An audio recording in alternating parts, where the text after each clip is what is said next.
8:23, brought to you live on Channel 40, TVC on the cable network. Stream live on YouTube, Twitch, X, formerly known as Twitter, and Facebook. We are Island Tea. We got AZ and Michelina in the building. And I just want to set one thing straight for the record. For the people who don't pay attention, Mondays on Win FM, the Monday newscast on Win FM is a week in review, so it's often longer.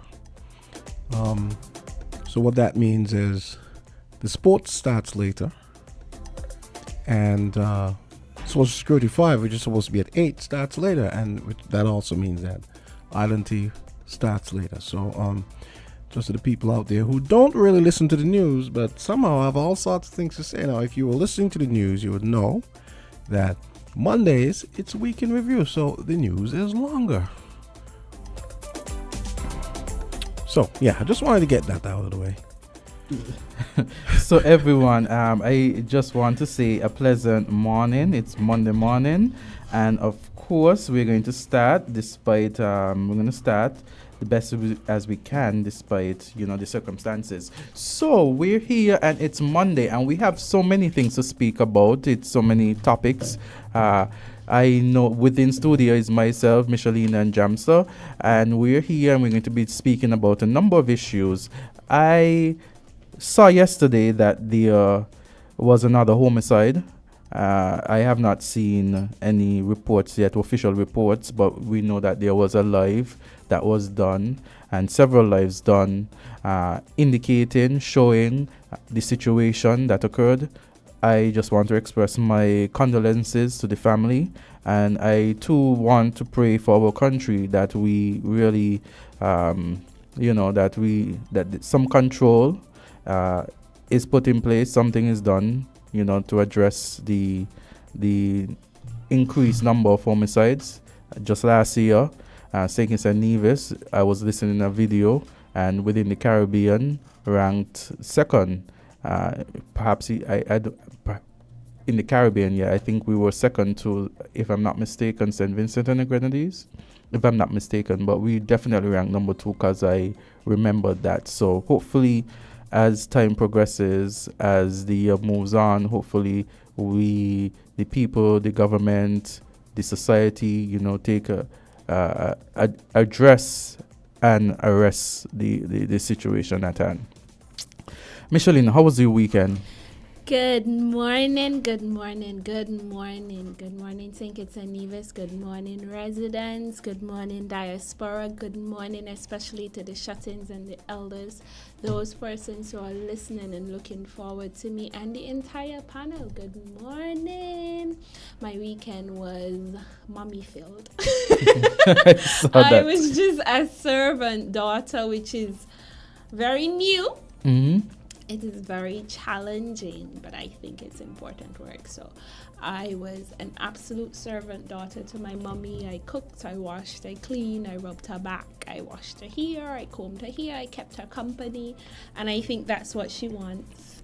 I think that's what mommy wanted more than anything. So I was a complete servant daughter, completely present with my mommy and doing chores. That's what we did. That's what my weekend was. Shabbat. Yeah. I also want to say congratulations to the students, the graduating class, the teachers of the Virtuous High School. On Saturday, the Virtuous High School held its graduation ceremony for the class of 2023, and I want to wish everyone, all the graduating students, all the students who graduated, well, the thing about it is that this is the class of 2023, so a lot of them majority of them have already enrolled in CFBC. And so I hope that as they continue with their studies, that they will do successfully. They will do wonderfully. It's Cape now. CXC is in 2 divisions. It's the CSEC at the 5th form level, and then it's the Cape at the 6th form level. So I'm really hoping that, the good work continues at the CFBC College. We have traffic talk in 2 minutes, and so we are going to prepare for traffic talk.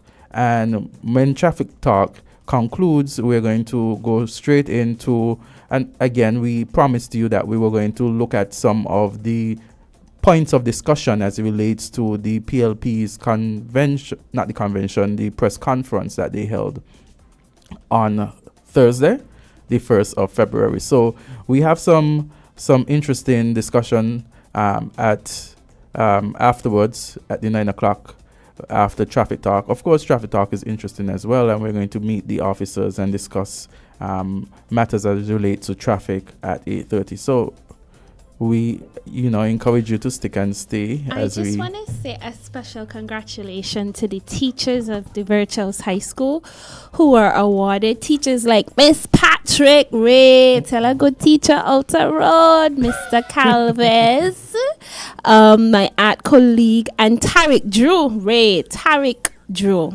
Like, the whole country should be awarding Tariq for his contribution to culture, theater education, the performance art, pageantry. Mr. Drew, your awards are just beginning to come. There is a lifetime of awards for you. So congratulations to those recipients of the long-standing award, Miss Abbott, Miss Francis, and Kenny, Miss Nichols down there from Godwin Gut. Big up to all the good up teachers of the Virtuous High School, the bright star shining in the West. Congratulations. Awesome. And so we have with us the officers from Traffic Talk. We're going to take a short break and we'll get back to you.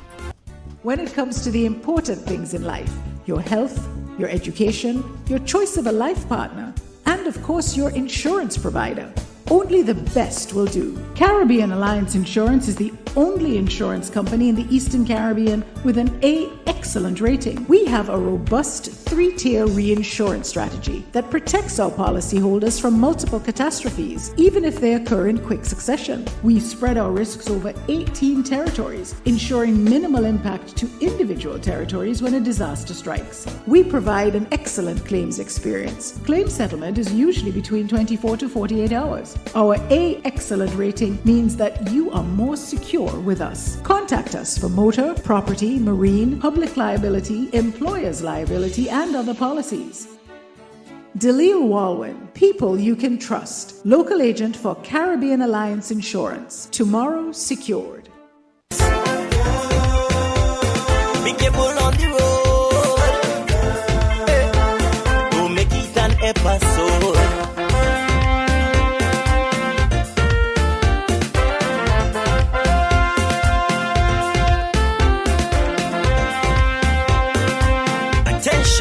Attention all drivers, I'm begging you to slow it down, down. Too many stunt drivers on the road, man. With the fire day, driver, what's your emergency? It's better late than never, so why all the hurry? Plenty mishaps. The road is now a racetrack, threatening life and property, and all the result of that led to death and injury. Inconsiderate driving, this nonsense needs to stop. I'm making it my business to alert all motorists, especially those who love to break traffic laws. I have seen what speed can do. Here I am to your rescue to help you to live. Just take this advice I give. It's 8:33 and it's time for Traffic Talk, brought to you by Caribbean Alliance Insurance, and we've got Officer Henry and an official from the Public Works Department. So we're going to get into it this morning. Good morning. Yes, good morning, and we're here with Traffic Talk, and we're here with the officers and an official, as Jamster indicated. So, officer, I am told that you had some homework from last week. Yes, I did. So, can we say that you have done your homework? Yes, last week I was asked about the tickets that were issued in 2023. And I told the person that I'm going to make sure I bring the stats this morning. So this morning I'll start off with the tickets that were issued in 2023. And the overall total was 6,040 tickets from January the 1st to December 31st of 2023. And the breakdown is as follows. Unpaid, 1,501. Paid ticket, 3,691. Cancelled, 30. Case pending before the court is 817. And one was closed. What does close mean? The person either went to court already and the case was disposed of. Okay. Yes. I like that. 1 out of 6,000. And I can give you a breakdown of some of the offenses. So you say 800 plus they're pending. 817. Wow, so a lot of persons are taking those matters are saying, let me go to court. What I also calculated just now, I'm not very good at math. At 6,000 tickets, if each ticket was $100, Not each. We have some that is 250. No, that's what I said. I just put it Okay. at She the put it lowest. at the 150. lowest to Okay. get. So what's this number? I'm not good at math. 600,000. 600,000. So that's traffic pulling in a good amount of resources for maintenance, right? And remember, it's not traffic Road. officer alone, the police officers and traffic wardens as well. Okay. Yes. I just like the fact, and I'm not a driver, so I don't get a ticket. I could get a ticket, even though I'm not a driver. I can't get a ticket. Eh? Okay, you hear what the lady What? said? Jaywalking. Yeah, she from public works. And remember, public work is the one who put down the traffic lights, okay? Oh yeah, that one. But yeah, we by enforce it. Value Mart. That No, they one put by down Value all, Mart. but we enforce it. Yeah, that Yes. one. And I can tell you, we had 1,030 failing to comply with traffic signs. I'm just going to give you some of the offenses. We had 117 drive motorcycle without appropriate headgear. We had 756 drive without seat belt. That's the driver. We had 198 passengers not wearing seat belt. And we always talk about using cell phone. We had 146 driving whilst using cell phones. And we also take in consideration children when adults are carrying them in the vehicle. We had 201 driving with child without seat belt. And we had 70 driving with child without car seat. So you actually have to ticket parents to keep their child safe. Yes. Wow. There's someone. And not only parents. Aunties. Yeah. As we are talking about traffic incidents and ticketing, there's someone who just messaged and asked, could you ask Traffic Talk if a driver stops to let someone cross? So a driver stops driving a car to let someone cross, and another car overtakes that car that has stopped. Actually have to ticket parents to keep. Right? What would happen to that driver? I'm assuming that they mean if that person was to hit someone.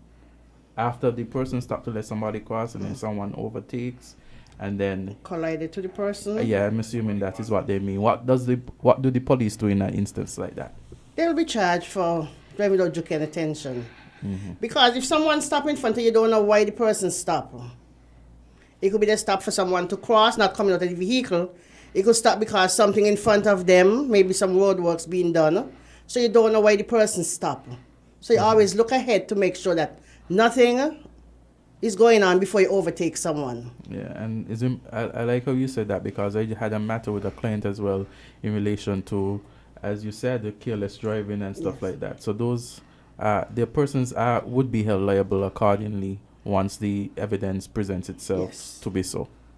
And we also had 979 tickets for exceeding 979 tickets for exceeding the speed limit.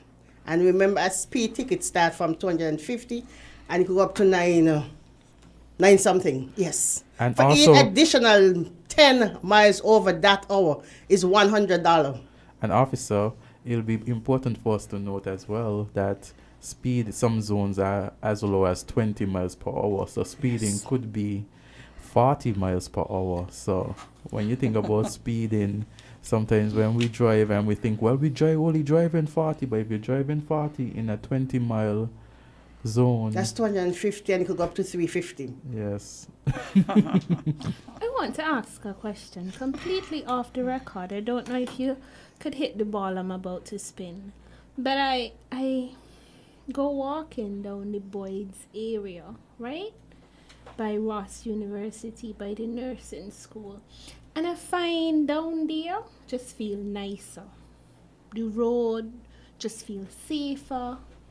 Everything just feels nicer in that area than regular St. Kitts. Do they assist with the resources of any kind? I'm lost. Nicer in terms of... So like the bus stops are nicer. The I wouldn't say the traffic wardens are nicer, but like a few days ago we were talking about a bridge at the bottom of McKinley.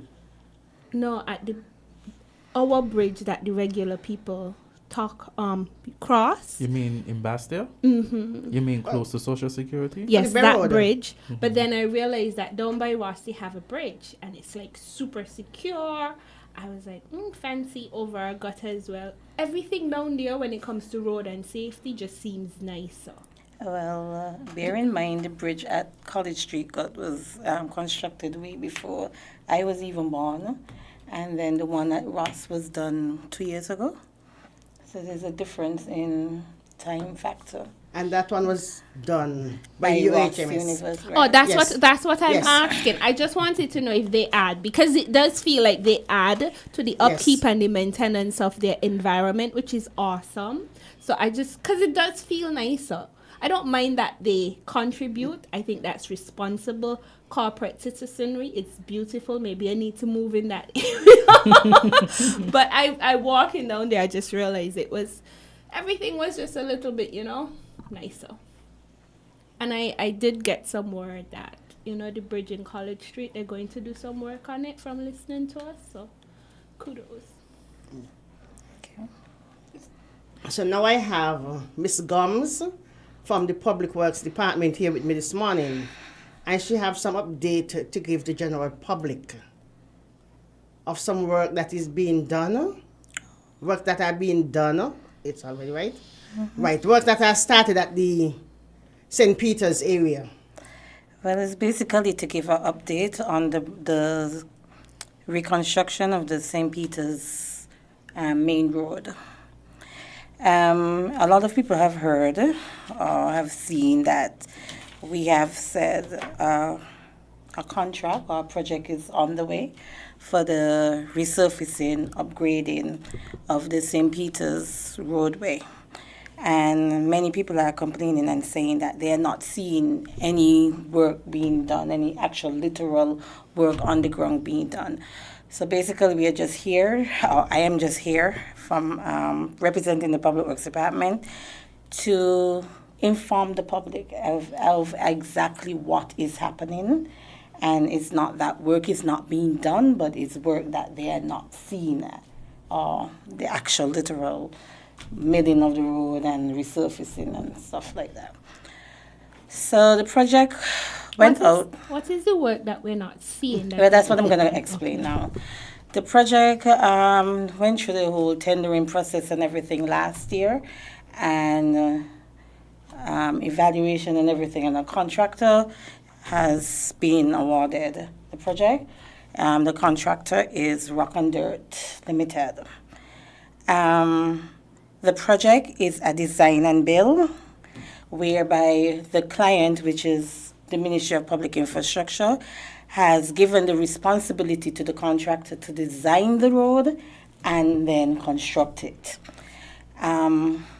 Designing the road in his tender document, of course, they had to provide documentation of a draft design, which was accepted and reviewed by Public Works, and we told him well, what we wanted to see here, what we wanted to see there, and then he had to go back to his drawing board and make some changes. So all of that has been, the contract was only signed the contract was entered into in December.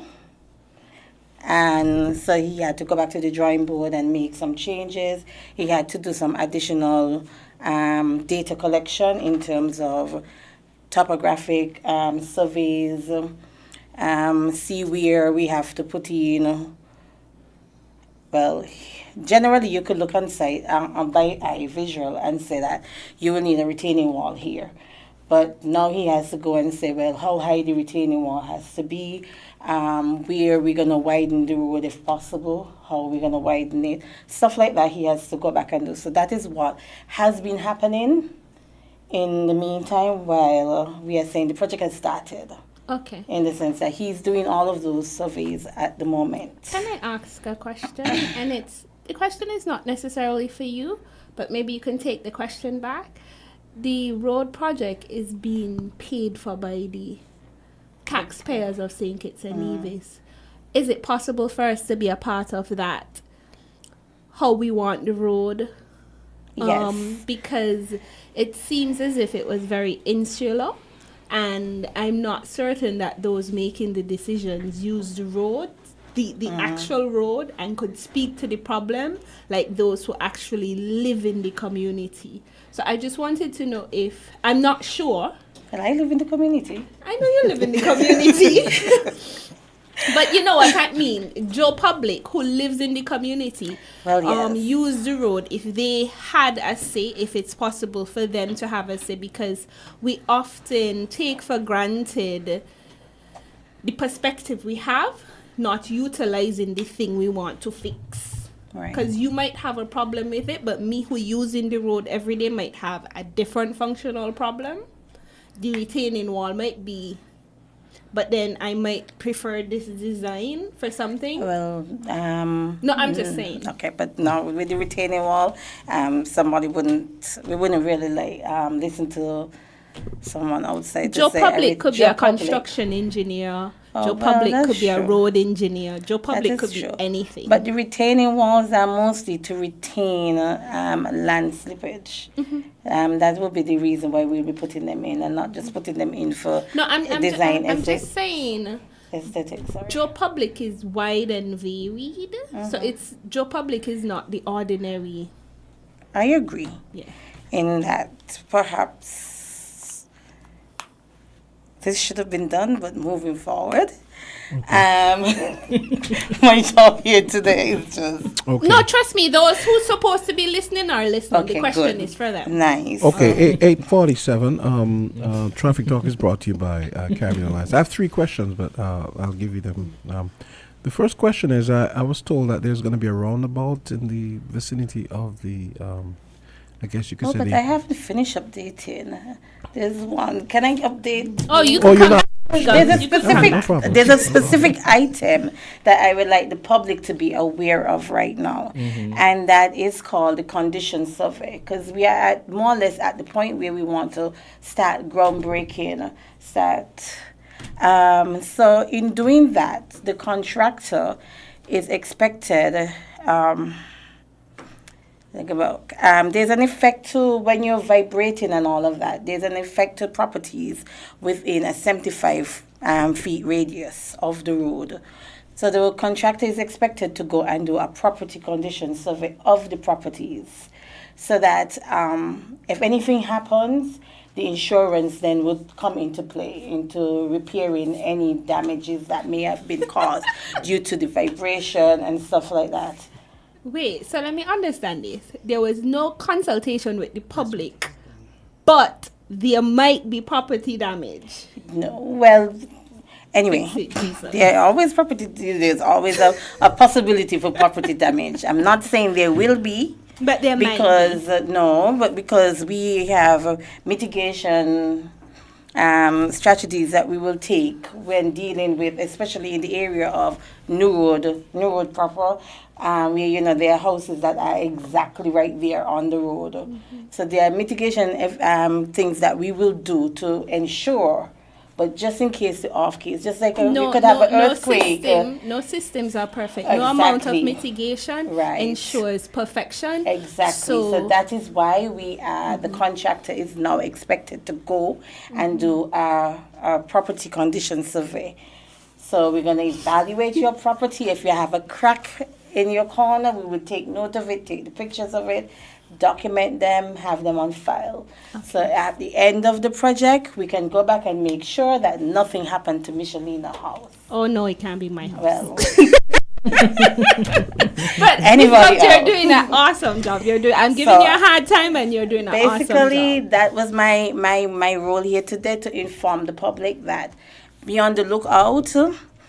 There will be people coming around to do. Please welcome them, because we do not want the situation whereby the contractor may come to do the property condition survey. You do not partake in it, and then something does happen. You all know how insurance companies are. Please, we need to do the property condition survey. It is for your benefit. I think, in fairness to the public, though, it cannot be that you come on the radio and say, No, "Please." we are going to also send out people from Public Works who are going to go to the houses within that radius, and they will be informing them that look out for the contractor. I think, as well, as you need to have some sort of community engagement. Yes. Remember, property is a is very real, important thing. Understand. We also are having a town hall meeting in the area next week. I don't think the time is confirmed as yet, but it's scheduled for next week. And some house to house, like, Yes. Yeah. We will, that's what I'm telling you, Public Works. Just engage. Public Works will be going out, house to house, informing the people of this activity coming up. And when they get We know someone, that they there have to are- go back. We plan to do it full. We're going to do the social media, we're doing the radio, and we're going to go in person. Okay. Just for the public. Okay, Yes. so 9 minutes until 9 then. o'clock. Yes, So- you have 3 questions now. Okay, well, the first one, I just wanted you to confirm that there is going to be a roundabout in the vicinity of, that right turn by the church. Is that something that's being considered? It is something being considered, but I cannot tell you, yes, it is going to be factual. Okay. We are still doing surveys in the area. We are still doing traffic count. So you don't want to put a roundabout and then it cause a bottleneck rather than easing. So are lights being traffic. considered possibly? Everything Part of the yes, equation. we are doing the for traffic consideration? counts, and from the traffic counts, Okay. it will tell us which way is best to go. Okay. The other question is in reference to roadworks and your let's say your notification of the police department. Could you tell me how that process works and what's the lead time? That is what is the lead time you in So terms you mean of for inform- that project? No, For that I'm talking specific- about in general. For general. Yeah, because we've heard criticism. For example, when Market Street was being done, it's been said that there wasn't enough lead time given. Market Street and other places, like for example, you'd find out the Friday that works is starting on Monday, and then I remember speaking to people at traffic department, and they said, well, we basically have to go with what Public Works. So tell me how that works. Tell me how that process works. Oh my! Can I we come back with an answer for that one? Of course, I you're will always have welcome. to, because bear in mind I am in administration. I sit at the main office. The people who are in charge of the road works, there's an engineer, Charles-Hazelle. So he's the manager of, or the engineer responsible for the roads division. I do not know how much time he gives Miss Henry, but there's a lot of factors that will come into play when it's given the time. There might be a situation where It was well. I don't want to overspeak or underspeak. So I'll rather Mr. Hazel respond to that question. Okay. The third question is actually you kind of referenced it just now. You said that the contractor would be responsible for designing the roads. Don't you have? Yes, we do have a part to play in it, and it has to be approved by us. Okay. The design the has engineering to be right. that goes into the road has itself. to be approved by us before he can actually go and build. You know, All I'm right. here listening and I'm thinking, Sergeant Henry must be so happy that today She's not. You can see the relief on her face, like, it's not traffic. See, I told y'all it's not traffic. Well, Smile. it gets worse because we have our first phone call. Yes, so let's go. Hey, what's up? Good morning, Traffic Talk. Good morning. Live? Morning. Good morning. Good morning. First of all, I want to thank you for coming on here and bringing Public Works. Before I forget, I have to say to you that for Public Works, I would like to see an effort made in finding holes, tag them, and plug them. It is a pity that we cannot, those who drive on the road, we have no redress in terms of dropping in the potholes. Those are simple, they could be fixed. I also want to thank you very much for changing the way you patch roads. Instead of making the whole road like a sugar cake, and even though you plug the road, it still feel like really rough. But that have changed somewhat. Yes. It's also like you to change your strategy. Stop trying to work in the day. Work in the night when it's cooler. Less traffic on the road, especially when those roads have to be used. And I think you get a higher production in the evening rather than hot sun. Sometimes traffic really strong in downtown Bastia, and you're blocking up the road, and you're walking on the road for what? Why not use the night time? You have done it before, you can go back to that again. So, and the other thing with the officer, answer a question concerning passing someone when someone is crossing in front of the first driver ahead. Those who are in front, you have an indicator. If you're going to allow someone to pass, indicate to the right. So the person will not try to pass you who is behind you. That is simple as that. Because they might think that you're just pulling over to drop off something or give something and they want to pull away to continue their journey. The best thing you can do is indicate to the right and the driver know that you have intention to continue right so they cannot pass you on the right. But we have to be courteous to each other, and that's the way things work. Thank you very much for your time. I think I've said enough. Do have a wonderful day. Thank you, caller. Thank you, caller. I must say that I often like the contribution that this caller gives to the program. Very sober. Yes. Yes, but if someone indicates to you right, that means you're pulling out. Remember, we drive on our left here. So if you put on the left indicator or your hazard, the flashes, whatever, then the person that you're stopping for something. But if you put on your right, that means you're pulling out to go back into the traffic. We have another caller. Good morning. Welcome to Island Tea. Yes, good morning. I too would like to congratulate the Public Works Department on the new way of dealing with potholes, except that it takes longer for them to get to existing potholes, right? And I don't know if something temporary can be done until they use that better way, okay, because there's some really deep ones. I noticed that it's a design-build contract, but it sounded as if some of the specs would have been changed after the contract was awarded. Is that correct?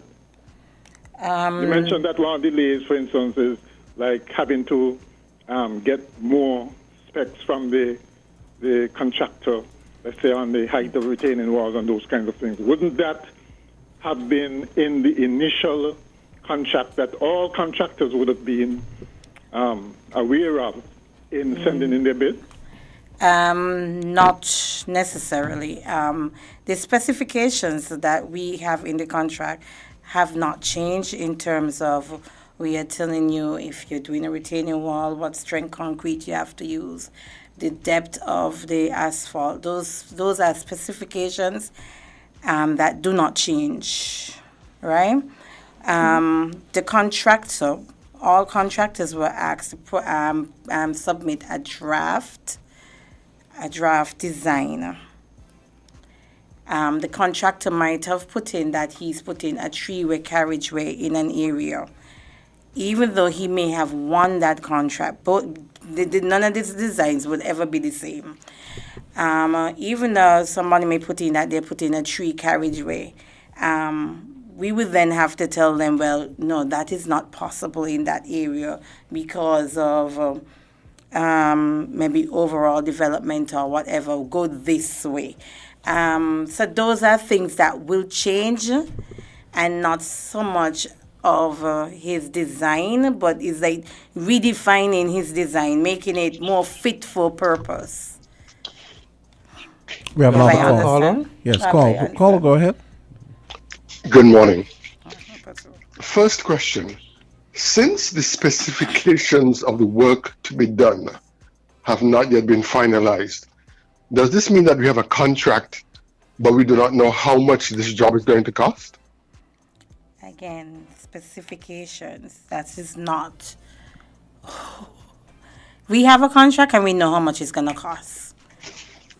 So I think repeat that for me, please. We do have a contract cost, which should not change unless we are going to increase a road, include a different road in it.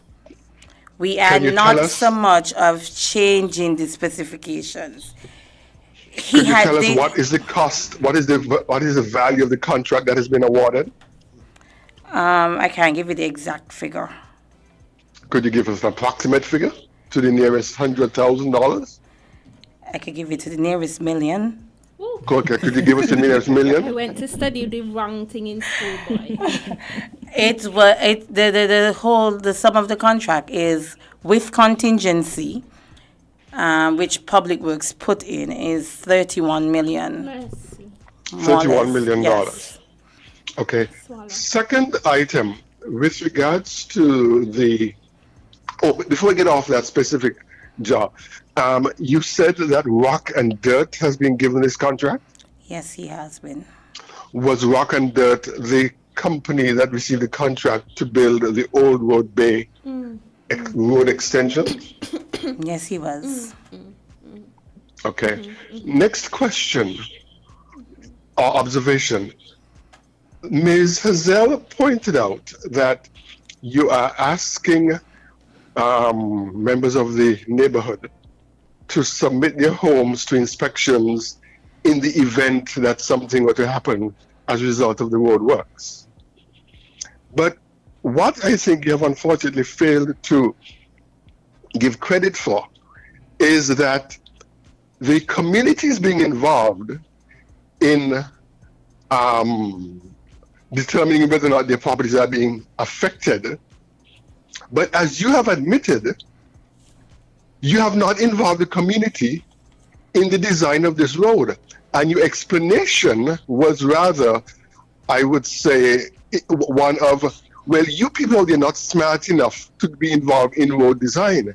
As the good lady pointed out, we, the people out here, are not just bartenders and cooks and dishwashers.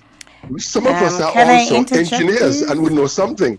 And I think it is a rather unfortunate that not just the Public Works Department, but so many government departments take this attitude. You, the people for whom, on whose behalf we are doing the work, you're not smart enough to know what we are doing for you. So sit down as nice little children. Daddy and mommy will take care of everything. And when it's all done, you can come out and enjoy it. I plead, I know you are just a messenger from the Public Works Department. And by the way, I find it interesting that we are talking about a new road works. And rather than an engineer from the Public Works Department coming on the program, they send someone from administration. It's as if we were discussing something to do with the hospital, and rather than sending a doctor or a senior nurse, they send out one of the bookkeepers from the hospital. That seems rather unfair that you should send an administrator rather than an engineer. Because when you come on a talk show, you have no idea what the subjects are going to be. And I think they've put you in a rather unfortunate situation. And finally, could you tell us, based on experience, as a result of road works being done and surveys being done in advance, on average, how many complaints that are justified do you get showing that homes were damaged as a result of roadworks taking place? Because you are going to survey the people who live in the neighborhood. When you've done this in the past, on average, how many justifiable claims have you received on behalf of homeowners? Thank you very much. Okay. Perhaps I didn't introduce myself properly, and I allowed Mrs. Inspector Henry Sergeant Henry to introduce me. My name is Lauren Gumbs, and I am a civil engineer by profession and not an administrator. I am in administration in the Public Works Department. Does not mean that I am not trained or I do not have the credentials to come on this show and speak. In fact, I have been the engineer responsibility for the Roads Division from 2012 to 2020. So I do know what I am speaking of. It's just that I couldn't answer the question in terms of the lead time that is given to the traffic department because I am not the person responsible for that right now. Your next question, the question you asked me was about the number of justifiable claims that we have gotten. I think with the Island Main Road, if I'm not mistaken, we only got around 5 claims for damage to properties. And again, it's not Public Works' responsibility to now go back and check and see if it is a fault of ours. That would be, you're justifying your own work. So the insurance companies is who sent out their own engineers and everybody to check to see if indeed the damage was caused by the roadworks or some other engineering structural design issues with your property. Okay, let's take our last call. Yes. Caller, go right ahead. You're our last caller. Please be brief. Good morning. I'd like to make a contribution to the discussion, though unrelated to the roadworks at St. Peter's. Sergeant Henry, very recently the general public experienced the installation of traffic lights in the town of Bastille. My question is, are these traffic lights being monitored for breaches? I also have an observation that I'd like to bring to your attention and a recommendation. As it relates to the observation, I have noted quite often that particularly in the area of the Baker's Corner traffic light, very often traffic coming from Pond Road heading west blocks traffic coming out of East Square Street. And I'm convinced that some of these drivers breach the requirements for them to stop.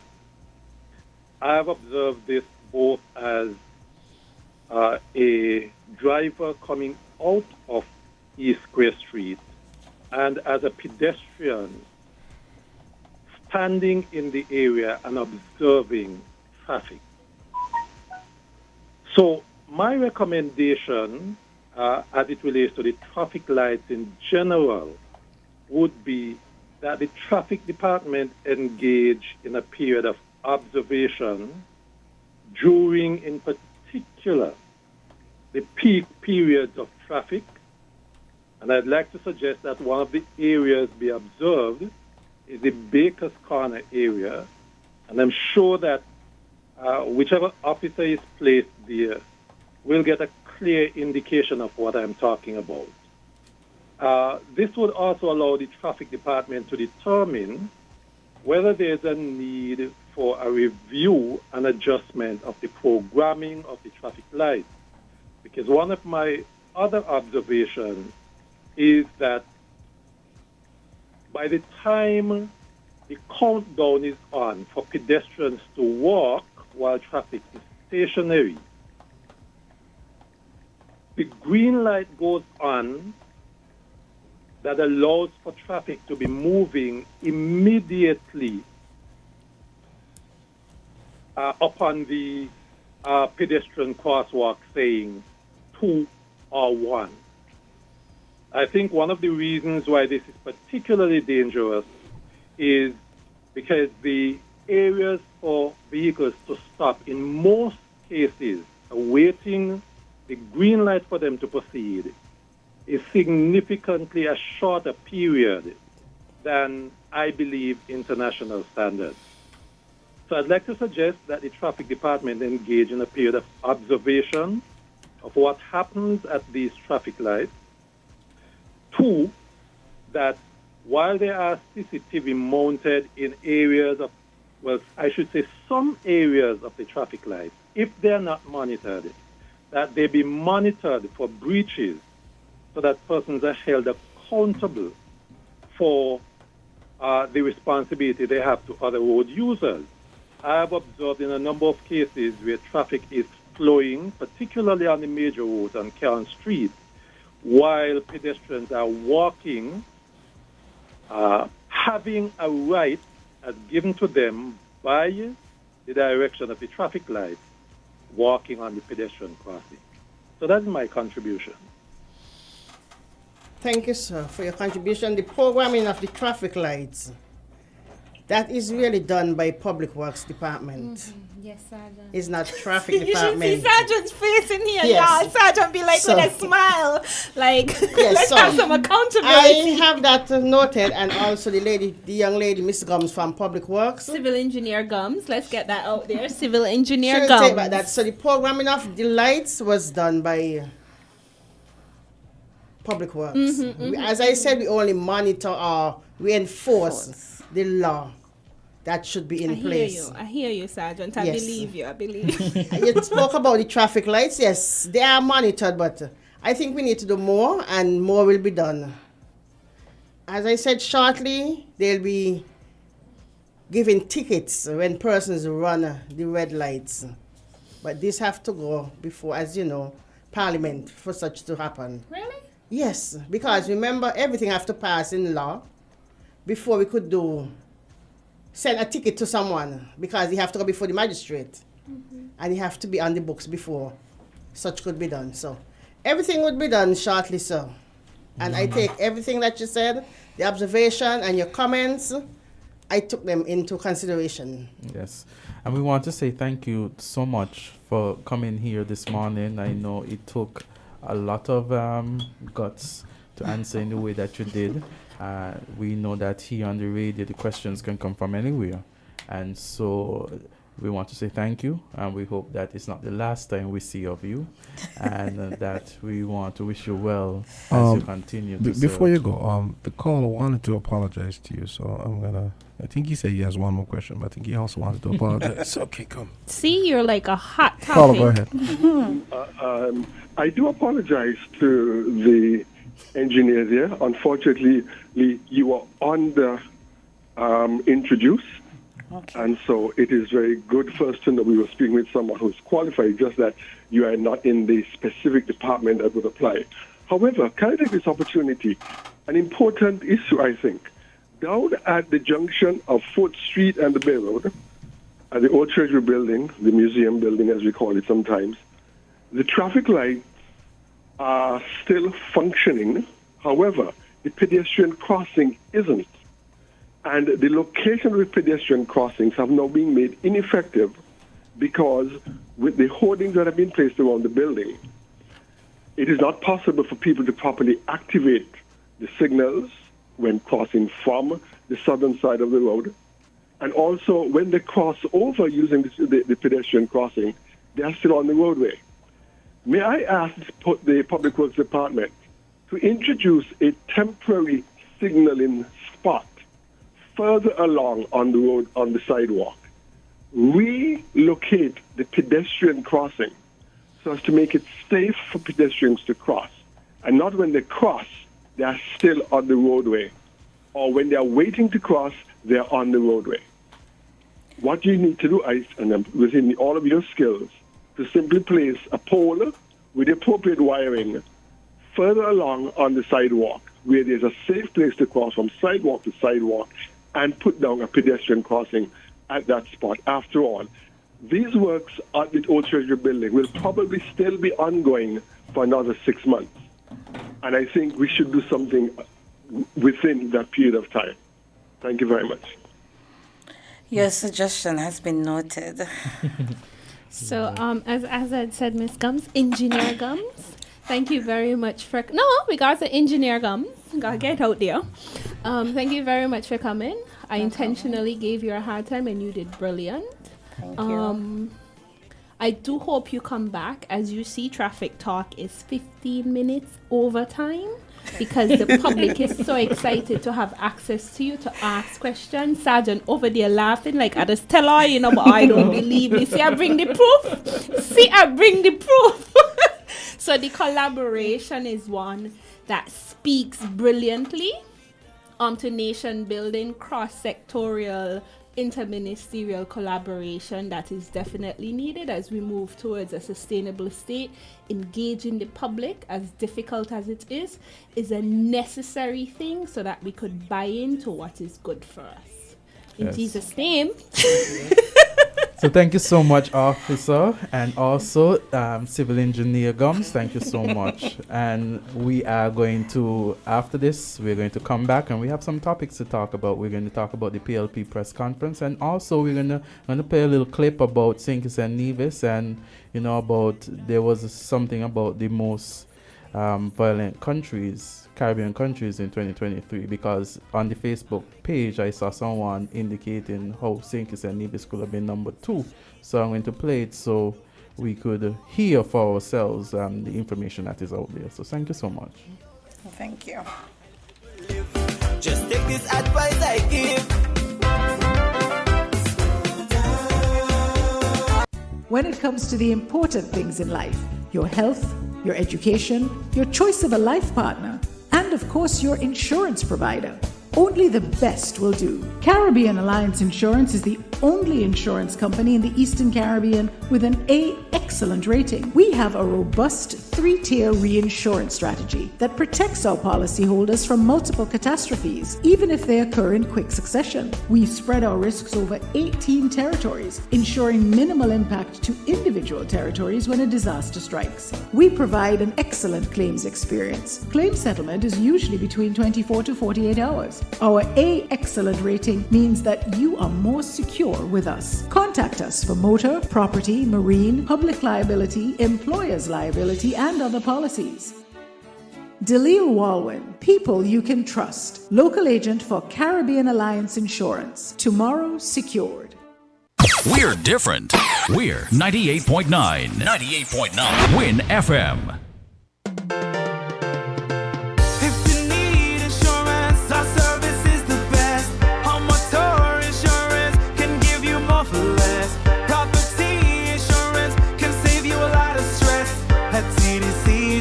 Company Limited. We care about your investment. Guarantee you peace of mind. The best team in the business. Guarantee you peace of mind. No other company will. Guarantee you peace of mind. Together we'll succeed and guarantee you peace of mind. TVC Insurance Company Limited, where you get more coverage for less. Maybe it's the way the brilliant gold liquid reflects our sunshine, or how the bright blue of its label mirrors the clear Caribbean skies overhead. Maybe it's the fresh, crisp taste of this beastly cold beer on a scorching hot day. Maybe it's even the way it brings us all together. But one thing is for sure, Carib is very much a part of who we are wherever we're from in the Caribbean. Carib, it's the way we play. Drink responsibly.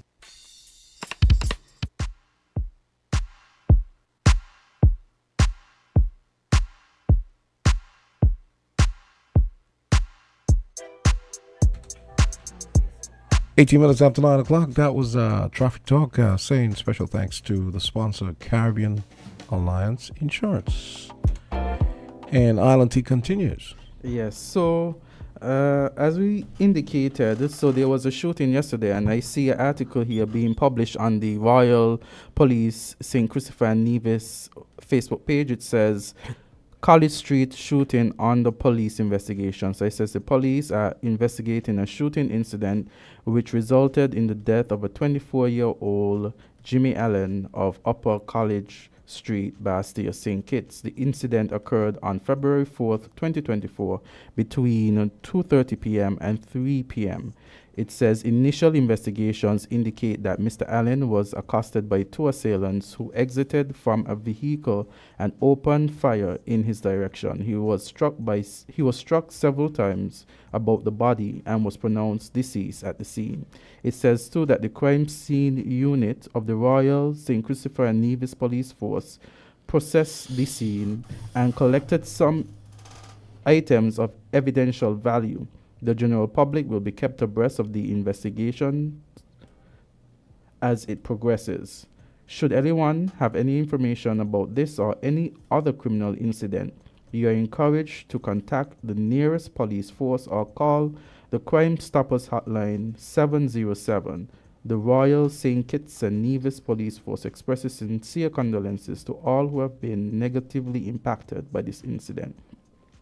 And so I made mention of this morning, and I said I express condolences, and I do hope that, the society, the government, the people, all of us arrest the situation, as St. Kitts and Nevis in 2023 was seen as the second most violent Caribbean country in 2023. And I know there were someone on the Facebook page who question whether or not that was true, and that was done by the number of homicides by per capita per 100,000. And this is a short clip of the what I was talking about.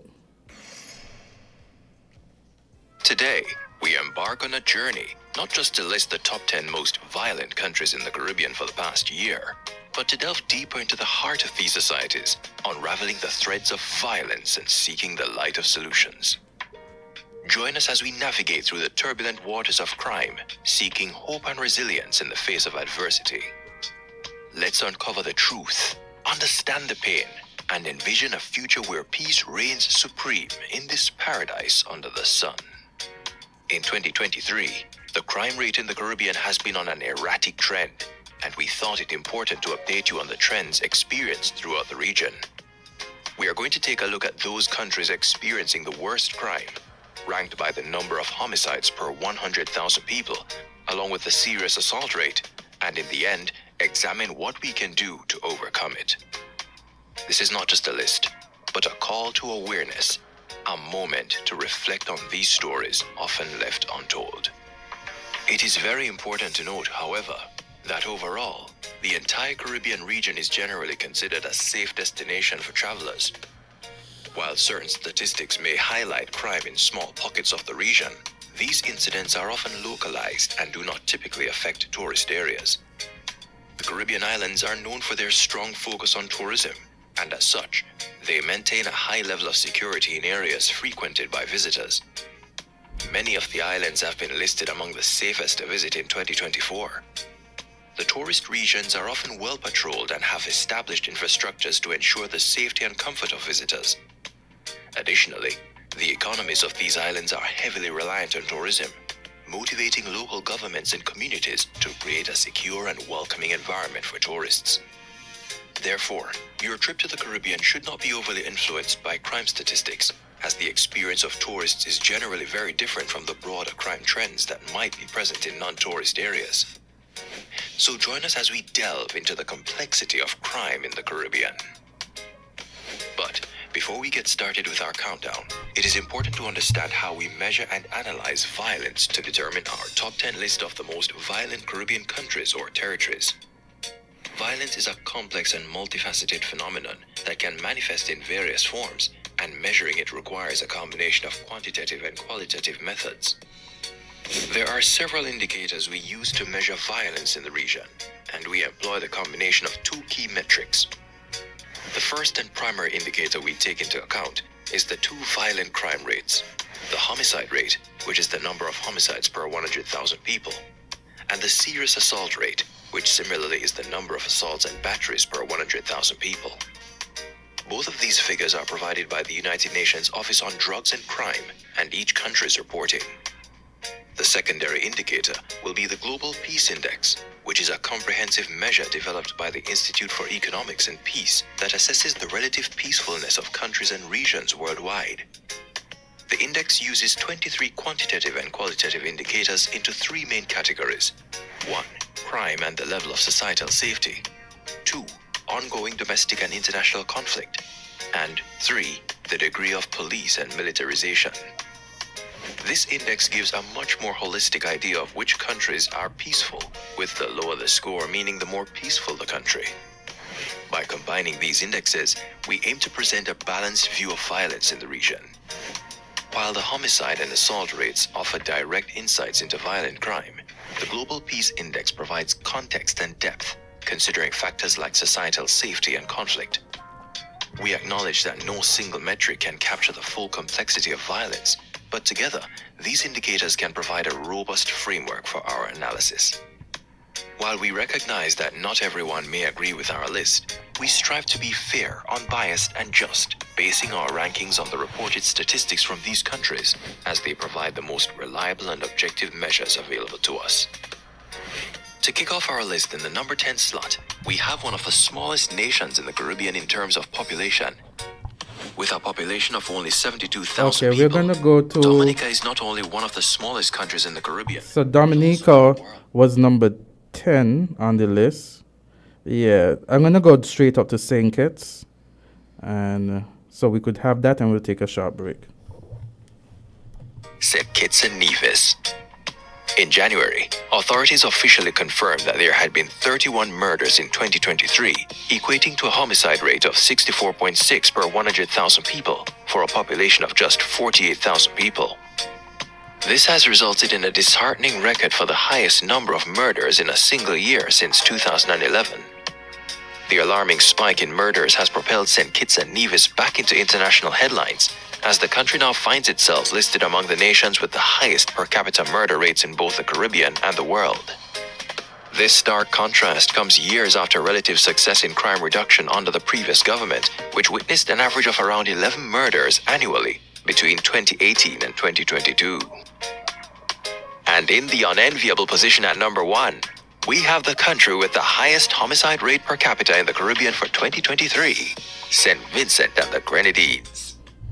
So based on what I was saying, yes. So based on those factors, and I had the video played to outline the way in which they calculated those factors and positioned those countries. St. Kitts and Nevis ranked number 2. Of course, they also make the claim that, our country is still relatively peaceful as it relates, tourism and all of that, because we know that persons are relatively safe, still coming to the Caribbean and still participating in activities. But I think when compared to other countries, we rank number 2. I think the presenter made a good point at the top, where where we have to not lose perspective. When he pointed out that crime and so on, but the reality on the ground is that you probably won't encounter a violent, you probably won't have a violent experience, or even an experience that involves, let's say, crime. I think St. Kitts and Nevis is traumatized by the crime situation, and so that's not fair to say. Like, seeing a body in the street, in College Street where I grew up, did something to me. And that is a way to look at it. The crime situation is real. We all need to be aware of it and participate in solving and resolving it. But I don't think it's small or inconsequential. Yes, but the thing anybody, is, any sector. More perspective. Think about the U.S. where you have, at any time some guy can run up in a school and supermarket and just shoot 20 people. Yesterday my but at the mommy same time, was no one says, "Oh, don't visit Don't visit Florida. Don't visit Texas because, Texas is an open carry state. So you never know. You might get, you see what I'm saying? I hear what you're saying. I personally don't think I could live in the U.S. Maybe tomorrow my mind might change, maybe. But yesterday, Mommy was saying, let's go back to the neighborhood for a walk. And I was really tired. And then when I got the information, I was like, but for grace, suppose I was there to witness or to receive a bullet. And so that in itself is very traumatic because it's a public space while the sun is in the sky. And again, all of us need to do our part in contributing to the safety of the country and mitigating these incidents of violent murders as much as possible. Nothing about it is small. We'll take a short break. One death? Yeah. One death is way too much. To see a sheet over a body, to see a body. And I was watching Shaq live for the first time, and I think one of the things I found peculiarly interesting is that somebody from the community had to give the police a sheet to put over the body. I hope that is not true. I hope they came equipped with what was necessary, because if you're thinking about contaminating the crime scene, I don't see how taking somebody's sheet from their house is plausible or even responsible. I saw that. I heard Shaq said that, but I hope that is not the case, because that would be a high degree of irresponsibility. But we're going to take a break right now.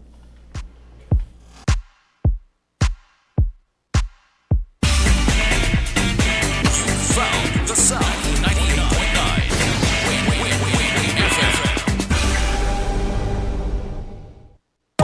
Pour it up, need the thirst quencher in my cup. If you have one, hold it up and say, must the the colors in my life. Refreshing and nice, and I drink that what we like. But stand you full of vibes, living for the color. And I'm black and white, we do what we like. We live to enjoy life. Pour it up, different flavor. Load it up. If you have one, hold it up and say, must the colors in my life.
Yes.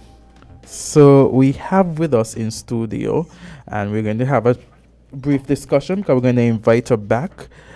We have Her Excellency Thelma Philip Brown, and it just Her Excellency Dr. Thelma Philip Brown. Let's just over introduce and get that right. Yes. And it's interesting because this was not supposed to be a topic in discussion this morning, but how everything blended, and I realized that there was a comment on the Facebook page, and then we have someone who has really good information as it relates to what is happening here. And we're going to have 15 minutes with Her Excellency now, and then after that we're going to invite her again so she could expound on it even further. So take it away, Doctor, and tell the listening audience what you're here to discuss. It has to do with the crime and violence as well, but tell us how it ties in with everything you do. Well, thank you very much. Thank you to your hosts, and thank you to WINNFM, and thank you for the listening audience. And when I thought of this, We didn't have, obviously, that murder yesterday.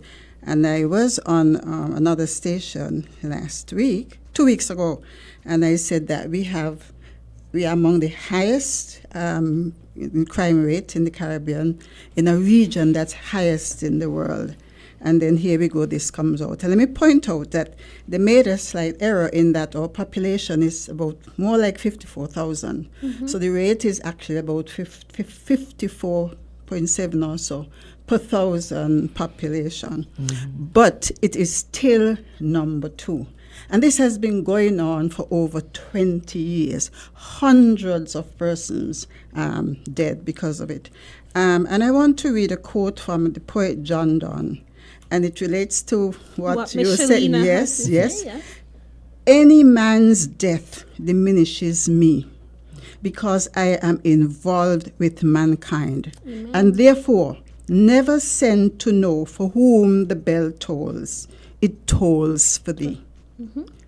The corollary to that, if any man's death diminishes me, that means any man's life enhances me. And could you imagine hundreds of young men who could have been businessmen, entrepreneurs, plumbers, teachers, doctors, because we were all created for a purpose, a specific purpose and design, and equipped with everything inside us to fulfill that purpose.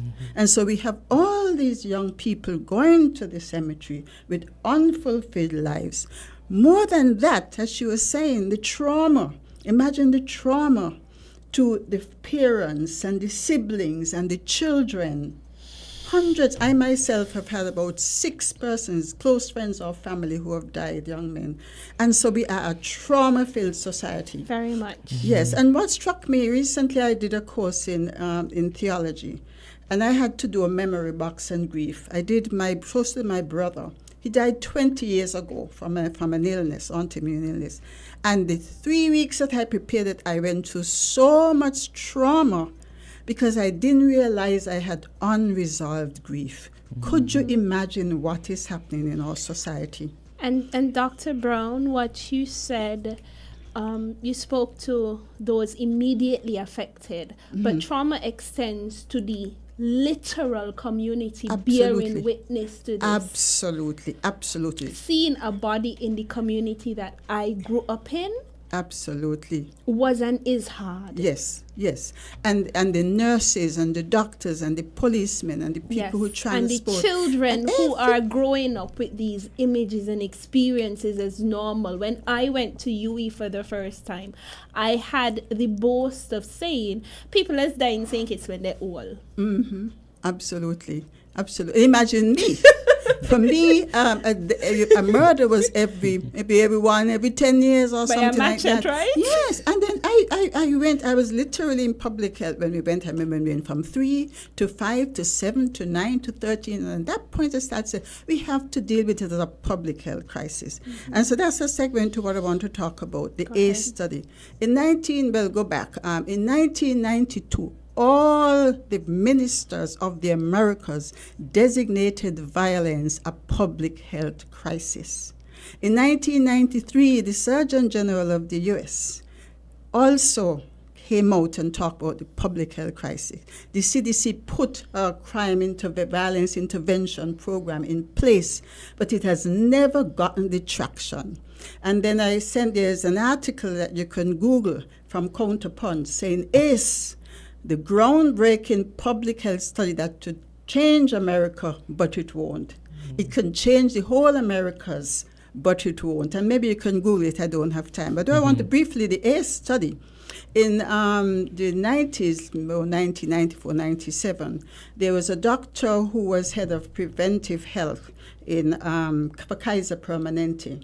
And he noticed some correlation between illness and early and childhood trauma. And he organized a study along with someone from CDC called ACE study, ACE, Adverse Childhood Experiences. And they administered questionnaires to 17,431 persons. 70% of them were Caucasian, the rest were African American and Hispanic, and 70% were college educated. So these were not poor communities. And the questionnaires were based on neglect, emotional and physical neglect, abuse, sexual, emotional and physical abuse. And also other traumas, childhood traumas and household traumas, someone incarcerated, someone with mental illness and who had committed suicide, divorce and separation in the family, domestic violence in the family. And what they found that these things were extremely common. Most families had experienced some one of them. And over 50% had experienced 2 or more of these traumas in childhood. And the pyramid shows that once you experience 4 or more, you're likely to have mental damage. And then you make bad decisions for the rest of your life. And then it said the pyramids, the adverse childhood experiences, and then it leads to neurological development problems, social, emotional problems, cognitive impairment, that's how you reason and think, diseases, and early death. Because what happens is that people who experience trauma and had that damage, they react instinctively. That part of the brain, that prefrontal lobe cortex, what you call prefrontal cortex, that deals with reasoning, that higher brain, so to speak, that deals with reasoning and spirituality, doesn't develop well. So they just react instinctively.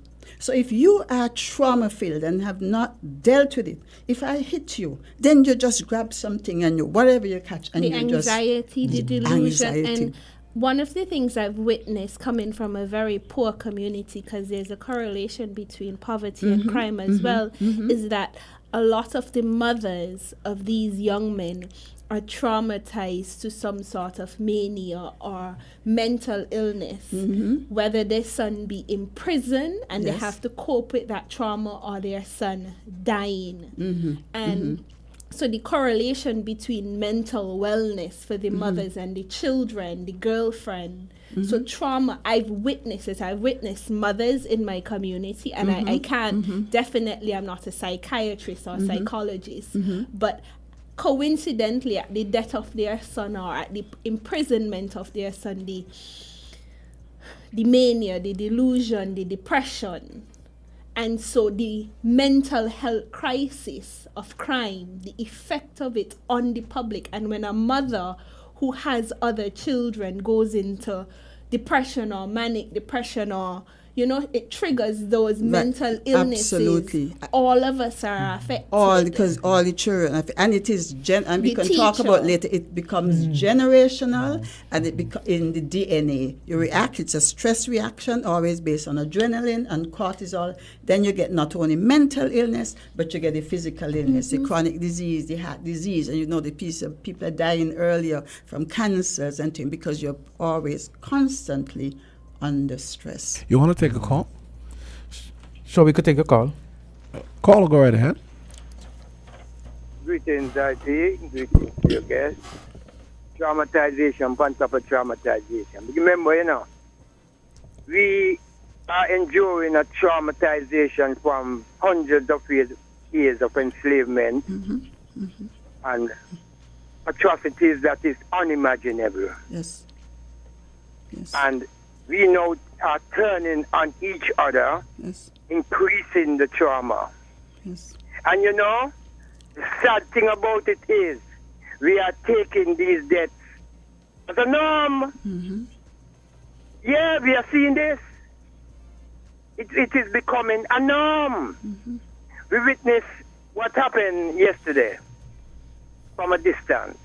So at the shots and witnessed certain things from a distance. And believe you me, if we don't do what we have to do, it's going to get worse. Remember? And we hear the sister talking about the mothers, and they keep saying and echoing that no one feels these things like mothers. And we are imploring the mothers to be part of disarming the youth. We are imploring the mothers. Blessed love. Thanks for taking our call. Thank you so much. And one mother, she's so right, and one mother said to me, sometimes we just want someone to listen to us. And that's a step. And each one of us can take a step in direction. Change starts with us. We can first acknowledge the traumas within us and deal with this. And then when we do that, we are better able to assist others to see. And there are 3 R's, they say, to trauma. Let's take another one. You have another call? We have another caller. Yes. You're quite a hit, Dr. Brown. No, it's an important topic. Yes. Go ahead, caller. Go ahead, caller. This caller seems to be okay, so I'm gonna drop this call because this caller doesn't seem to be okay. Go ahead, Dr. Philip. Okay, so Dr. Philip, go ahead. We as we said before, we have so much to do in terms of getting into this topic, and we want to give Dr. Philip Brown the opportunity to properly diverge and get into the topic. So we're going to invite her on another day. But because of what was happening, I think it was a good teaser so persons could get their questions lined up, because we're going to promote this show in terms of the segment with Dr. Brown and her studies and what she can tell us as it relates to trauma, as it relates to crime and violence and the effects on our mental health and crime being a health crisis. Okay. So we're going to invite back Dr. Brown. Okay, thank you. No problem.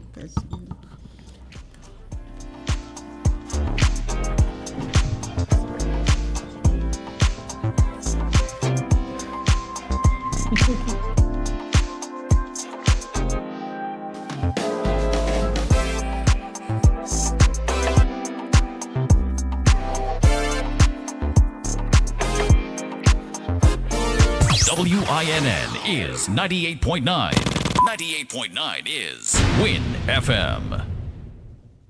Tea time, calling night, noon and morning. Tasty biscuit, just can't resist it. Tea time, calling night, noon and morning. Tasty biscuit, just can't resist it. You can dunk it, you lick it, you taste it, you spin it, you twist it, you can mix them all together. It don't get any better. You can dunk it, you lick it, you taste it, you spin it, you twist it, you can mix them all together. It don't get any better. Anytime, whatever time. It's tea time. Whatever time. It's tea time. Snack on a delicious tea time biscuit anytime. It's tea time.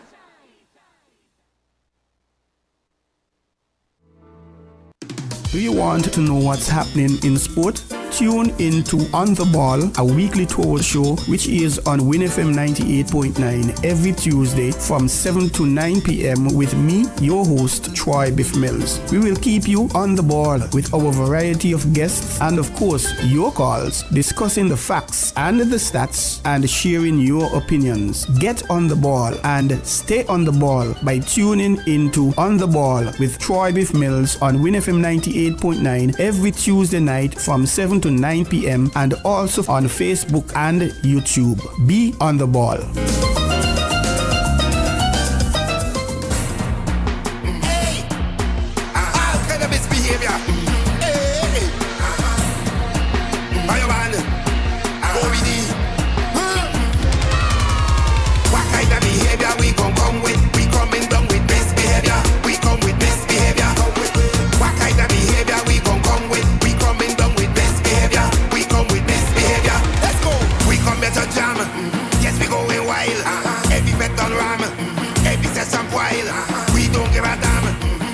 Hey, that's the sound of St. Croix Vio International.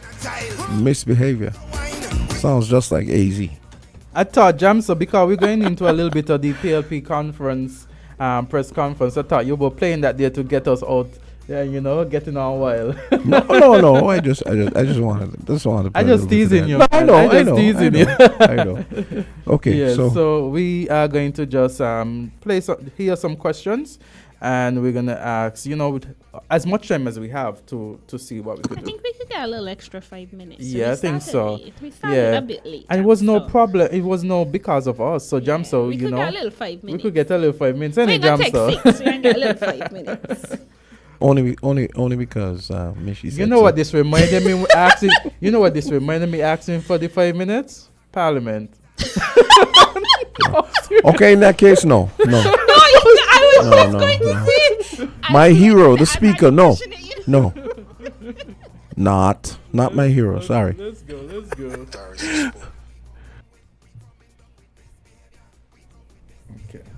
Okay, is this one of the clips I have? Yeah. I can play. Okay. Oh, Go ahead then. you want to do the setup? Tell me which one. The ones that says questions asked by DJ Ranklin. Oh yeah. Okay. That's the one. So here's the questions. Okay, let me look for. Yes. So Rankin. The PLP had its press conference on Thursday, the 1st of February, and they highlighted a number of issues as it relates to the CBI, as it relates to the housing, as it relates to tourism, interestingly as well as it relates to agriculture. And in one of the questions, whenever you're ready, he was asking what the former Prime Minister, how he felt about persons calling for the Honorable Samuel Doggins to, well, be recalled from Minister of Agriculture. But we'll get into that. You have the what I like about Timothy analysis of the government is that he analyzes, and he has the capacity to analyze each portfolio critically as an informed opposition. And whether you like him or you don't like him, whether you support his politics or not, some of the points are very valid. I like that. We'll hear the questions that were posed. Some of the questions posed. Well, Dr. Harris, you spoke on a lot of stuff in your opening remarks, which I have some questions pertaining to a few of those. And I also have a few other questions from other media personnel, but I'll deal with that on another time if I get the chance to. But my first question, from what you have seen so far as a former Minister of Finance, do you think 2024 will be a prosperous one? You also spoke on, I think you touched a little bit on National Bank as well. And I have a question here. We have heard from an advisor to the Prime Minister, Honorable Dr. Drew, that the managing director of National Bank salary is $110,000 per month. Wow. Which would work out to what, 1.3 million per year. What is your take on that? And any recommendation on how to jumpstart the economy, you know, given the fact that you were a Minister of Finance, many businesses that are struggling. You also spoke about the recent icons of the seas, and it appears like there are a lot of taxi operators and tour operators who speak on the fact that they did not make any money or make enough money, you know, prior to that ship being here. Do you have any advice that you can offer, you know, those operators who are pretty much disappointed? And my final question for now, what I'll ask is, okay, let me make sure, I got so much, you know, I have to make sure, yeah. All right, yes, this one right here. Do you have, oh yes, you spoke on the Minister for Agriculture, which is the Honorable Samuel Doggins. Yeah, what's your take on persons calling for his removal as the minister on that? That's my final question for now. Okay, so those are some of the questions. And Jamsa, there's another clip there. I cut it down to 4 minutes because we ain't got much time. But Michelina, what you thought about those questions? I think the words can't even get out of my mouth that somebody in St. Kitts and Nevis attached to the government is making $100 and something thousand. Well, it's alleged. It's alleged. Per month. Alleged. Yeah, we ain't going to jail for that. That's my whole first degree per month. Like, what are you doing that validates that money? I know I'm a bit I'm a bit salty about that. Like, I don't know that I work in a system where somebody is capable of getting that amount of money. Like, well, it was stated, in all fairness, it was stated, but there has not been any information confirming, verifying. could we get some? Because that's a lot. No, I mean, for me, that did something to my psyche. Like, but it was mentioned by the former special advisor to the Prime Minister. it was first, but you know, when he said, he could be like, here's a nigga business. But for a journalist to ask the former Prime Minister, maybe what they're doing merits that salary. But for me to be a civil servant working just as hard or expected to work hard, I would like to see some validation on that salary. Like, I hope that was the hardest part for me, because it makes me take stock of myself and go like, well, maybe making $100 and something $1,000, so maybe not. I think we need to be very careful in putting these salaries out there, because it stirs a bitterness among the rest of us who not even making $100,000 a year, but we have to show up and work diligently. And I love the question about the minister being recalled. If people are actually saying it, it means that people are paying attention to their minister. It means that people are participating in good governance by using their voices. And it challenges the minister to be accountable and to reflect on what his productivity is and to work. I see he's doing a campaign about promise kept. So I don't know if it's in response to people speaking to his productivity and his competency, but that the engagement is going on is quite responsible. Okay. It's important to note, though, that this we're branding the term recall around. That's really an American democratic concept. So we really should be saying something else. Maybe he needs to be moved to another ministry or something, because we don't have a recall process. Here on the Facebook on this show, saying some sort of thing going around on WhatsApp saying cabinet reshuffle. I don't know what that is about, but as we talk, I've seen messages saying cabinet reshuffle. So that's a way to look at it as well. I think that happened recently in Grenada.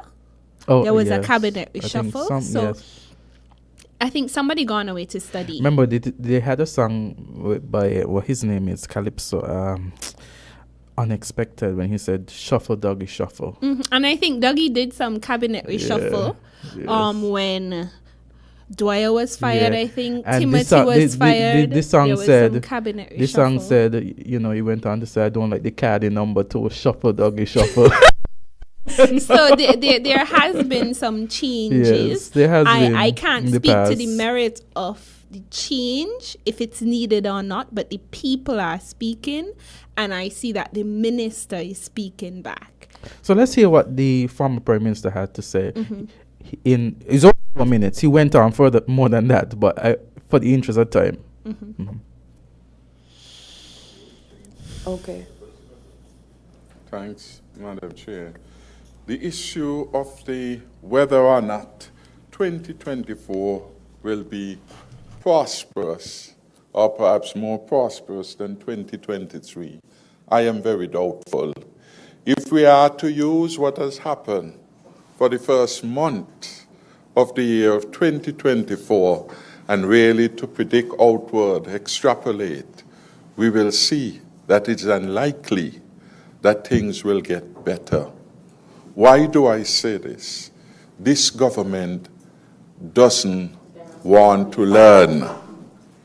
This government does not appreciate constructive criticism or suggestions, and therefore will the same team of people, the same mindset, they will not make the necessary interventions that could improve. They harden their backs and their necks when they are given advice. They want to shut you down. So they don't want you to talk. They take you off their radio stations. This is a pattern of behavior. But again, look at what is happening. We are in the peak of the tourist season started, say, in effect from December. In December, a lot of these hotels here were wailing in the early part, undersubscribed in terms of visitors, undersubscribed. And we are now at a point where the cruise tourism is really not impacting in the way we are expecting. Do your own sample as a journalist. You speak to the taxi operators. In fact, you see about maybe 9, 10, 12 of them with a gentleman just 2 days ago who was speaking about the impact of the largest ship with the least impact on their pocket. That is significant. You speak to those who are trading on Port Sante, and they have bleak outlook in terms of the tourism product and the management. To me, for the government to have lost such a golden opportunity of being uniquely placed among only 3 destinations, and therefore to bargain hard, not just for a select few, but as many of the stakeholder groups to get a little something from this. And so if we have that results, I do not expect, unless they are to heed advice. But when the apologists say, well, the government brought it here, government can't tell them to come off. Of course the government can set standards. In this room is a former minister of tourism, the Honorable Michael Powell, and he will tell you, perhaps if you ask him, that they had to make decisions about what services the crews will be allowed to provide when they come on shore. When they dock. That was the reality. These come when you're thinking about your people. What do they need? And you negotiate. You can't go glad, the ship will come. You have to go further. You want, when this ship comes, for our people to be happy, our people to have money in their pocket. But because they come in,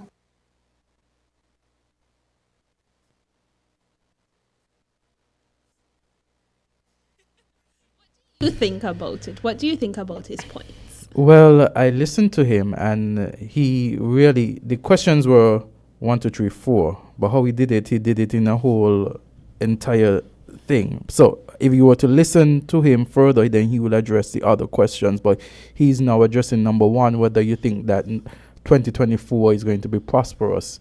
And then he went into the ship, which I think was another question, so he kind of merged those things together.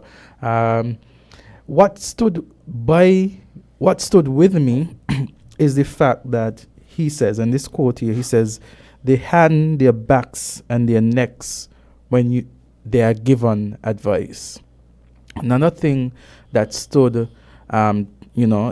is the fact with the ship. When you look at the ship based on the size and negotiation, the ship only went, as he said, to 3 destinations, St. Kitts and Nevis being one of those 3.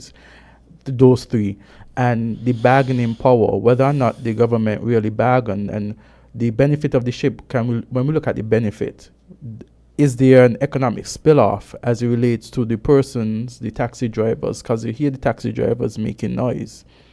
Is it just a spectacle with no real economic promise? And so those are the questions that are in my mind. I'm still to look and observe, because the ship is supposed to come back on different times. Let's see if they're I like the way you put that. Mm-hmm. It's more spectacle than substance. Mm-hmm. Can I go ahead, Jamster? One of the problems we have had, and even though he addressed it, this is something that this is a problem that every government has had to experience, where we talk about, the ships came and blah, blah, blah. And a lot of the times there is not a substantial disembarkment of passengers to make it worth the while of the economy most of the times. So I feel like more has to be done in terms of And the funny thing is, a ship like that, right? That ship has more has more activities than set of ships in the past. Yes. So programming again, counter programming that is very hard. But I mean, we innovative people. I feel like more has to be put into developing tourist attractions, and those would redound to not just cruise ship passengers, but stay over passengers, because that again will go towards increasing stay over passengers and getting more cruise ships. Getting more people to come off the cruise ships. The other thing that has to be done that they need to find an effective way to market these attractions to the people on the ships, as well as to the wider you could say tourist candidates in terms of people who might want to come here either for stay over or cruise. That is a serious issue. They need to catalog what's available on these ships and come up with a way to counter program that. Sorry, I have to use a radio term, but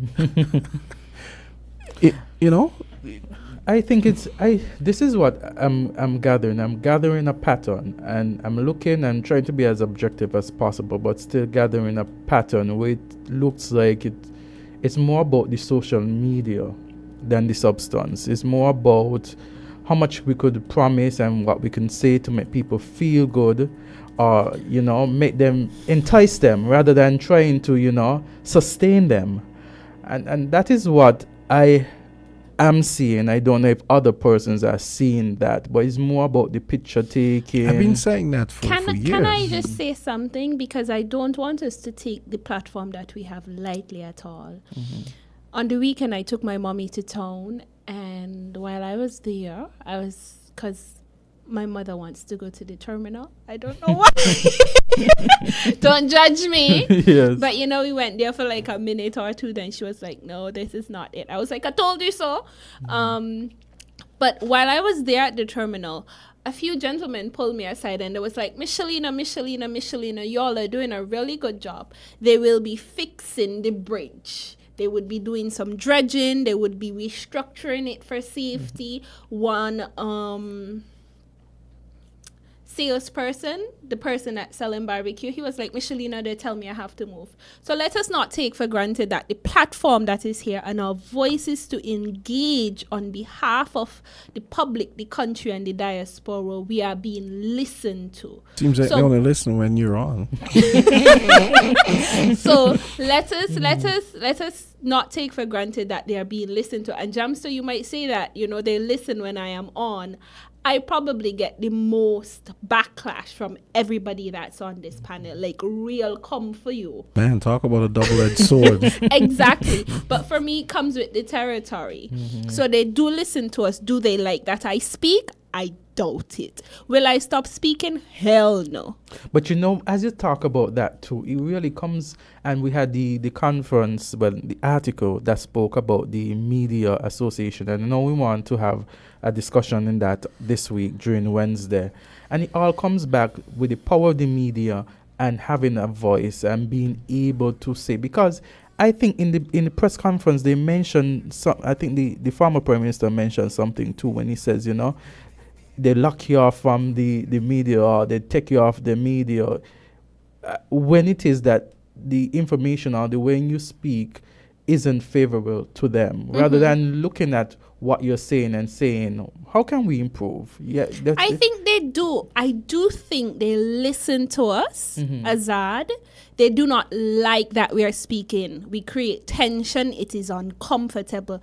Having to speak about that bridge in the middle of Bastia being a hazard, a safety issue for the nationals, for the residents, for the tourists, is an obvious blind spot that most of us have missed for decades. And if we had not missed it, we were not speaking to it. That we spoke to it. And there is some sort of redress. We spoke to the library and they are working on the archives.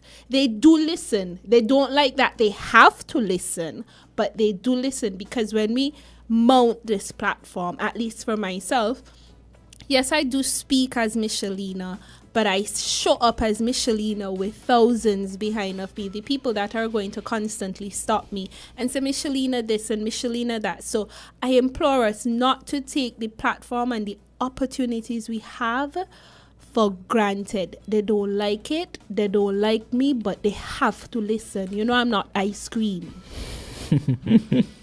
I just got to point out how petty it is that you critique public servants, and by public servants I mean the elected ones, go on down, and rather than pick sense from nonsense, what they do, they hand their backs and their necks. They get defensive.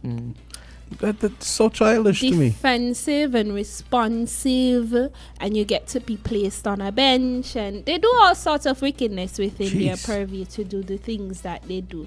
But it's par for the core.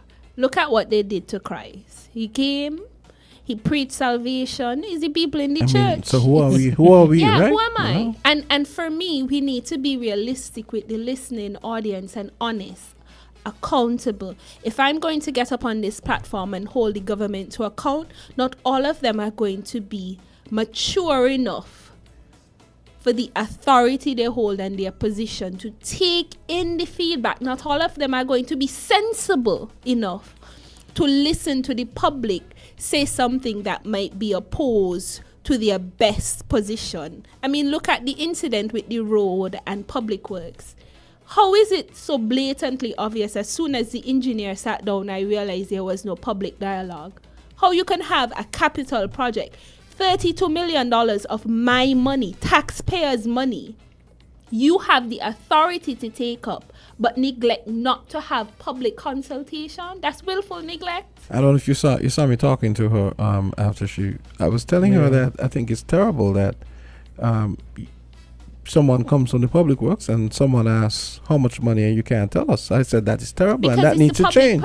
It's the public purse and it's public infrastructure, and so the public, she literally come from public works, and the information is not in the public because we are not in a society where we are allowed to engage. So Michelina coming on the mic and Azard coming on the mic and Jamster coming on the mic, we are changing culture, and it is very uncomfortable for everybody involved. And that caller made a good point about, I mean, it's like, oh, this stuff is above your mental capacity. Just take what we do and just suck it up. And like good children. That needs to stop. Mm-hmm. What are these people going to learn? And I was expecting young people from, I was expecting younger people like us. Running the government would have made a difference, but it's like more of the same. Why would it stop, Jamster? It only stop when we insist that it stop. I am certain, Jamster, everybody in that room, around that table who had anything to do with the road and the road development, from the Prime Minister to the Minister of Public Utilities to the contractor to the engineers, I am certain not one of them thought about the public and engage in the public, because it is not cultural. It is not something that we do. We gonna do it however we do it, and your response, Joe Public, is to clap. When we show up with the shovel and the ribbon on it, you gonna clap. And then the apologists and the messengers take the pictures and you send it around and you say, good job, hip hip hooray, good job. That is the culture. That is the culture of public administration, of leadership and development that we, Kittitians, residents, we have allowed. I heard somebody tell me the other day, well, Michelina, you're too much. They had to get rid of you because you're opening your mouth. A person has the gall and the consciousness to tell me that because we have created and sustained a culture that to speak with is perceived as a challenge and a threat that should be put down and put out, because when you speak to, when you engage, you challenge people's power and privilege. That is the culture that St. Kitts and Nevis, and to some extent the Caribbean, that's the culture that we have allowed, we have fostered. All of us are responsible for it. I mean, I would say, you guys on Church Street may as well go ahead and just abolish elections if you don't seem to get that you work for us. No. and just abolish elections. No, because Jamsa, I you think they have inherited a culture. Well, they need to change that. They have inherited a culture, and that's why I said nobody at the table thought about it. They have inherited a culture that they do what they do. They take the pictures, and our job is to clap and to say, well done. You know, I listened to Michelina, and I said, wow, Michelina, that is, you're hitting the nail on the head. But how much times people look at me and say I'm confusion? You realize Michelina is the loose cannon on the choir, on the Labour choir. I am not a loose cannon. I am a critically thinking No, Labour. but Remember, for I me- moved from Mumo, eh? For me, the loose cannon is welcome. That's what I'm saying. No, but remember, I was Mumo Labour, and then I take off the cap badge, I take off the marching boots, and I have now graduated myself to a critical thinking comrade. And so I'm now guided by the principles of the movement with my personal principles and not what an assign or a leader for a season would have me see. I'm no longer okay with parroting anybody's But you know, views. this is what I've always been thinking, because persons say that politicians are corrupt, you know, that politics is a corrupt game. And there might, there's corruption associated to some extent based on, you know, that's life. Everywhere you have, you know, corruption. Whether or not that is right, of course not. It's not right. But then the same persons go and elect persons. And it always baffles me. If you're going to say that these persons are corrupt, you continue to elect corrupt persons. And when you see persons who appear not to be corrupt, you discourage them from being around politics, but go and vote for the same persons that you say are corrupt. Azard, we have It to be baffles honest me. and simple with the people. Politics corrupt, not corrupt, etc. What I am learning in my critical thinking phase is that those who enter the realm of politics, be it candidate, kingmaker, advisor, etc., one of the things they are saying to the public is, I want me ton. Not necessarily country above self, but I want me ton. And people in power throughout history have been known to protect their privilege at every cost. Word. I asked a question, and one of my team members said to me I should rephrase the question and offer an apology. We can look at all of them, every single one of them, and see a drastic increase in their lives. Look at how their lives has increased. Look at their ministries and look for an equitable development. So I can look at you as a minister and see you probably have a new Jeep, your clothes richer, you go on Louis Vuitton, living it rare. But can I look at your ministry and see an equitable source of success and development? Not saying that the ministries and the people within the ministries, the systems are not working. But you winning the election should equal a lot of ways outside of you looking richer. The service and the industries and the system should be richer as well. And you could also look at the constituencies. Are the constituencies in a better situation? Is the infrastructure in the constituencies better? Nicer like you should. Hey guys, let's take 10:16. Let's take. We're gonna wrap up now. Let's take a call for the road. Last call for the road. Caller, go ahead. Good morning to everyone in the studio. I want to just something to your attention, because this culture that they're now adopted, right? It was not there back in the 70s. This very said month, right? Back in 1980. For example, we had a labor commissioner right here on St. Kitts was arrested. Then you had a politician who was part of the cabinet for down in St. Paul's area, was kicked out of parliament because he wanted to compete with the local boat on St. Kitts that run between St. Kitts and Nevis. So then this culture was being now introduced. It's happened. It came after 1980 February and entering into independence. I would like us to discuss this we're talking about further sometime this week. I don't think you know who I'm speaking of. But start to listen a song. If Daniel is the best friend, let him remain in the Lions Den. You remember that? Justice and the old hag? Yeah. So when you're talking about what the DPP doing right now, ain't a first doing nothing. It happened before. Everybody had was be kept in the place. But right now, it is not like that. Good morning, goodbye. Okay, and with that, guys, let's think about wrapping up. It's 18 minutes after 10 o'clock. No problem. Yes, I think we had a very impactful morning so far. Mm-hmm. Yeah, I think we have to make sure my labor dues paid up. How much is it? I think I'm not even sure. $10 a month, $15 a month. Mm-hmm. Yeah. Make sure you're members of the party, just so they can run me legally. So they still accept the monies? Lord, don't give them the ideas.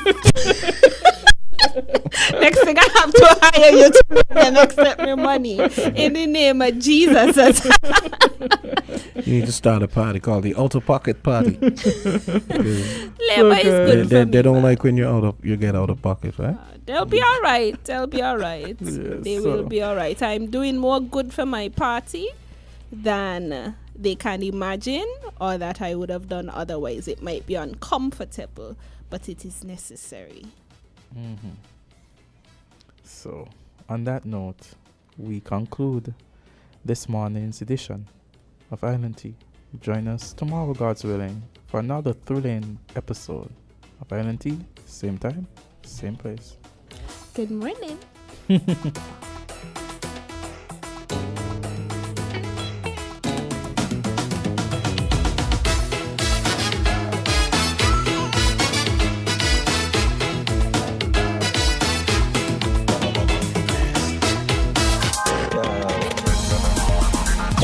different.